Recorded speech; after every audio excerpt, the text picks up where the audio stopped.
Sejam muito bem-vindos de volta, amigos do canal Industrialismo. Aqui quem fala é Gustavo Baré e hoje traremos mais um vídeo interessante para vocês. Eu vou aproveitar que na minha outra empresa a gente terminou de montar este painel de automação industrial e vim fazer esse conteúdo interessante para vocês.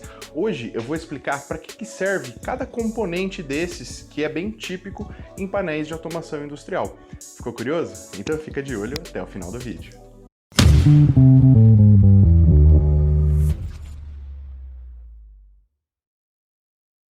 Então vamos lá, galera, vamos explicar para que serve cada coisa dentro desse painel de automação industrial.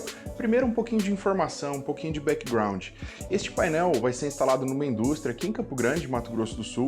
Eu fiz pela minha empresa, a Robotics Engenharia, e ele é um painel que eu consideraria típico de automação industrial. Ele é um painel com CLP, toda a proteção contra surto, fontes comando 24 volts, contatores, proteção completa. Então vamos por partes aqui e tentar seguir o caminho que a energia faz na distribuição deste painel elétrico. E tudo começa pela entrada. Aqui nós temos muito bem rotulados os bornes de passagem, tá? A gente deixa eles rotulados dessa forma, a gente definiu aqui por padrão, porque fica muito fácil.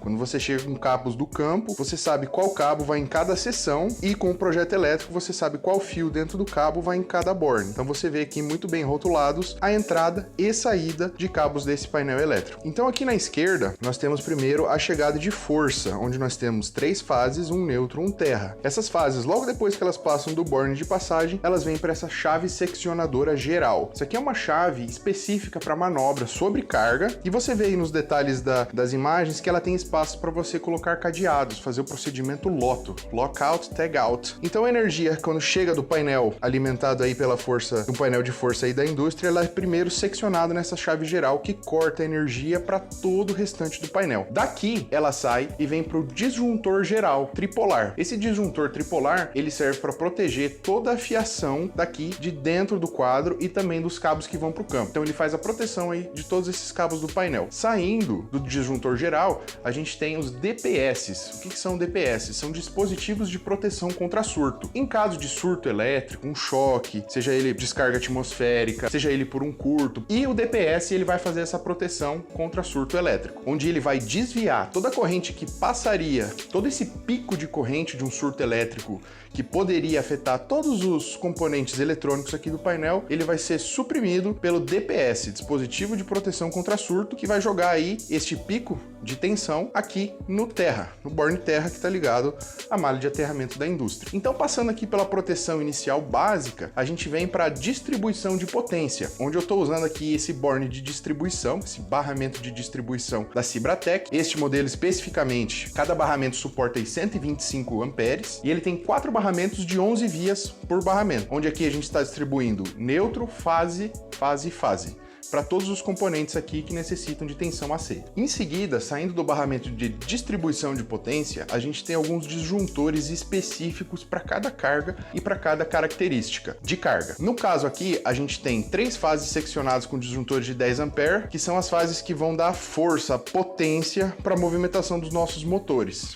Aqui nós temos mais 2 disjuntores, um referente a essa tomada 220 volts 10 amperes e um outro disjuntor que secciona e protege a fonte especificamente. Vamos falar desses componentes aqui do meio, pessoal. Isso aqui é um relé de segurança. E vocês vão perceber aí, galera, que aqui a gente usa todos os componentes Siemens. Isso foi uma decisão executiva pela nossa empresa e os motivos são variados. Um dia a gente vai falar sobre todos eles em detalhes. Mas, voltando aqui a falar desses componentes que estão aqui no centro. A máquina que a gente está projetando, ela foi especificada para ser utilizada numa área, foi considerado classe 3, categoria 3 da NR12, onde todo o acionamento tem que ser redundante, inclusive a norma NR12 determina a utilização de um relé de segurança e este relé de segurança controlando, fazendo seccionamento aí dos circuitos críticos de força da tua máquina. Então, no caso, esse relé de segurança está observando o botão de emergência e ele secciona toda a parte de força que vai para os motores deste painel por conta desses contatores. Por ser categoria 3, os contatos contatores e seccionadores, eles têm que ser redundantes em série. Então por isso onde você vê um contator aqui, você tem dois, eles estão ligados em série, e estes contatores, pela NR12 categoria 3, eles devem ser de contato espelhado e guiados mecanicamente. No caso, a série 3RT2 da Siemens atende essas exigências da NR12, e quando a gente dobra eles e coloca eles em série, a gente atende as exigências da NR12 categoria 3. Então, este circuito aqui, relé de segurança e os contatores que cortam a força para o circuito. Agora vamos tratar da parte de baixa potência aí, de 24 volts. Nós já falamos desse disjuntor que está dedicado para essa fonte. A fonte ela faz a distribuição de potência em 24 volts, sinais de comando aí que vão para as botoeiras, vão para o CLP, vão para o acionamento dos contatores, dos relés. Então, os 24 volts eles são distribuídos aqui neste mesmo barramento de distribuição, que é o mesmo modelo que a gente usou aqui em cima. Então aqui a gente distribui positivo e negativo 24 volts. Esses 24 volts, eles estão alimentando o CLP. O CLP da nossa escolha para esse projeto foi o Logo da Siemens, o CLP mais barato da linha deles, vamos dizer assim, o menos competente, mas ainda assim um ótimo produto, atende muitas necessidades básicas aí da indústria. E o CLP, controlador lógico programável, é ele que vai ser programado para executar lógicas baseado nos inputs dos usuários, né, as botoeiras de comando, as situações dos sensores, e ele vai comandar os contatores que estão controlando as cargas lá no campo, vão ser alguns motores. Então esse CLP ele é o cérebro que comanda as coisas dentro desse painel elétrico. Aqui em cima você tem as entradas digitais, embaixo você tem saídas digitais, que são os condutores que ele usa para sentir o mundo e atuar no mundo. Opa, você que tá gostando, já deixa o seu like. Vamos pro vídeo. Aqui embaixo a gente tem a parte da distribuição comandada de potência. Então, relembrando, como a gente está atendendo a NR12 categoria 3, os contatores eles foram dobrados, eles estão em redundância e eles também são da mesma família 3RT2 da Siemens. Então aqui, quando a gente precisa acionar uma carga, um motor,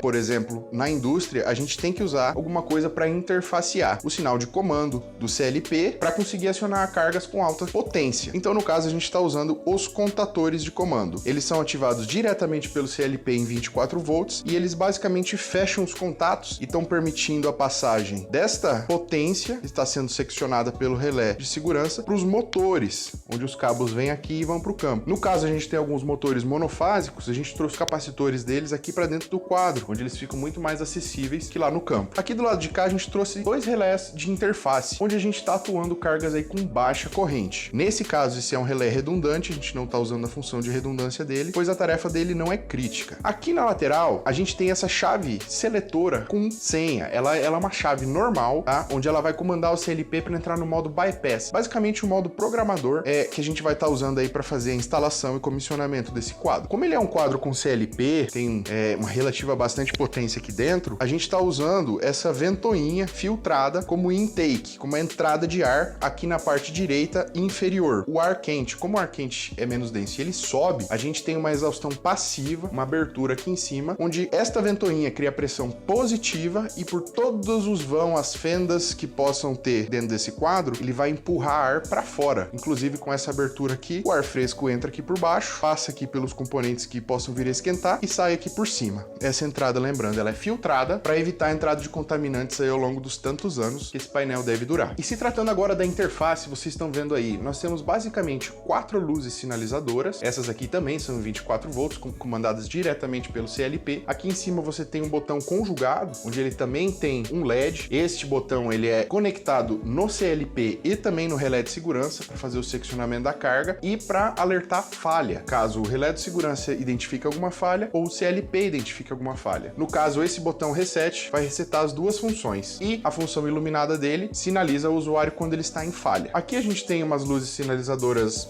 para serem a interface com o usuário. Você vê aí, a gente utiliza aqui rótulos industriais, adesivos em alto relevo, de muito boa qualidade, fica muito bem estilizado. Ele segue a identidade da marca da minha empresa, Robotics, e ele fica muito show, dá um acabamento muito legal. Aqui nós temos mais duas botoeiras momentâneas, onde os usuários dão os comandos de subir e descer para esta máquina. E aqui embaixo temos um botão de emergência, com dois contatos redundantes ligados diretamente no relé de segurança. Você vê aí a parte de adesivamento de segurança com os alertas de perigo, atenção. Aqui do lado nós temos a placa de identificação, que vai dizer características da carga deste painel, o peso dele. Isso tudo é para atender também a NR12, que é a normativa de segurança em máquinas. Determina diversas coisas em como tem que ser este painel elétrico frente à categoria do risco que foi analisado na localidade onde vai ser instalada a máquina. E de uma forma geral, é assim que funciona. Entra a força, seccionado por uma chave geral, toda a fiação aqui de dentro protegido por um disjuntor.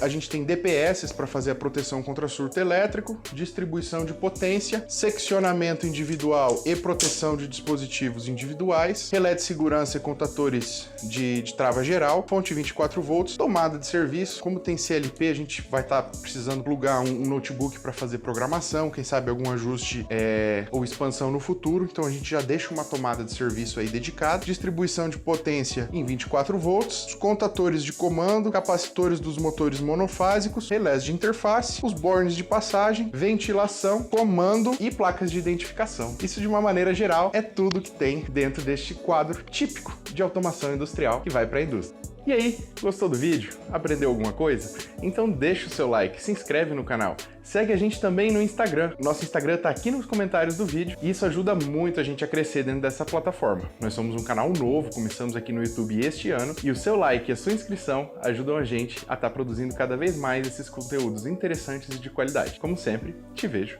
no próximo vídeo.